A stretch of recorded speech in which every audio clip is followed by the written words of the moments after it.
cada viernes Antonio Martínez Asensio va a arrancar contándonos un libro. Bueno, a mí, a los oyentes, a todos los que están pendientes de esta biblioteca. Y ya conocemos las marcas de un libro una hora, gran marca, un libro en un minuto. Aquí lo llamaremos un libro, vamos a ser un poco más abiertos, un libro en 3 o 4...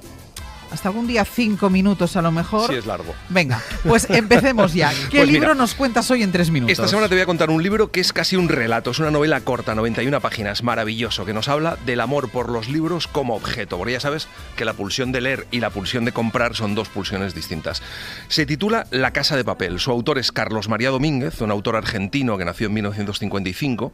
La ha publicado en febrero de este año Periférica, pero fue escrita hace más de 20 años. Yo me lo leí, me encantó. Además, yo creo que me lo recomendaste tú, porque son esos libritos que a veces me llegan posible. Y tú me dijiste, este te va a gustar. Muy cortito. Bueno, el libro arranca con una frase con la que yo estoy muy de acuerdo. Dice que los libros cambian los destinos de las personas. Y es que en La casa de papel lo primero que nos cuentan es la historia de una mujer, Bluma Lennon, que acaba de comprar en una librería del Soho un viejo ejemplar de los poemas de Emily Dickinson. Camina leyendo por la calle y al llegar al segundo poema la atropella un coche. Bluma era profesora de literatura en la Universidad de Cambridge y en el funeral dicen que Bluma consagró su vida a la literatura sin imaginar que se la llevaría de este mundo. Pero claro, sus amigos comentan que la mató un coche, no la mató el poema. Claro, pero eso es la importancia, ¿no? De cómo contar las cosas, que es fundamental. Fundamental. Poco después, uno de sus colegas, el narrador de la novela, el que se ha hecho cargo de sus cursos y su oficina, recibe un sobre dirigido a Bluma con sellos de Uruguay sin remite y contiene nada menos que un ejemplar de La línea de sombra de Joseph Conrad, pero lo sorprendente es que la cubierta y la contracubierta del libro están llenas de cemento. Sí. No hay ninguna carta, pero al levantar la cubierta un poco el narrador descubre una dedicatoria y dice: para Carlos, esta novela que me acompañó de aeropuerto en aeropuerto en recuerdo de los locos días de Monterrey.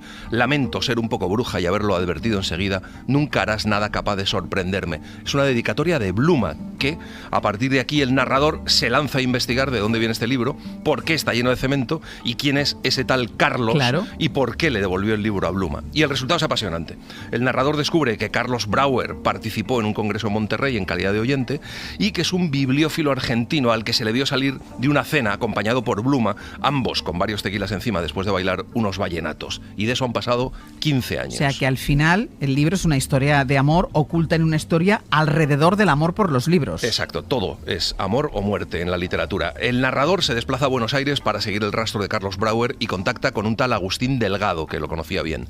Delgado vive en una casa de 2 plantas, la de abajo llena de libros, y empieza a contarle quién era Carlos Brauer, y le cuenta que vivía solo y que tenía aún todavía más libros que él, que era un lector voraz, y que como tenía tantos libros y los metía hasta en el baño, se duchaba con agua fría para evitar el vapor, y que llegó a tener tantos libros que le regaló el coche a un amigo para llenar el garaje de más libros.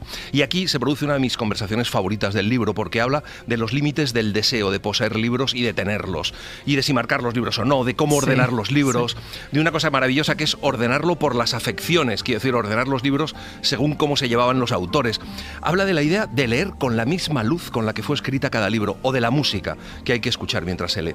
Claro, esto al final serían las manías de los lectores de las que hemos hablado, pero quedaría para un libro en sí mismo. Pero vamos, y para muchos. Pero Delgado le cuenta que llegó un momento en que la economía de Carlos Brauer se complicó, y más cuando su ex le reclamó dinero. Así que Carlos tuvo que vender la casa y mudarse. Pero ¿cómo llevarse tantos libros y a dónde?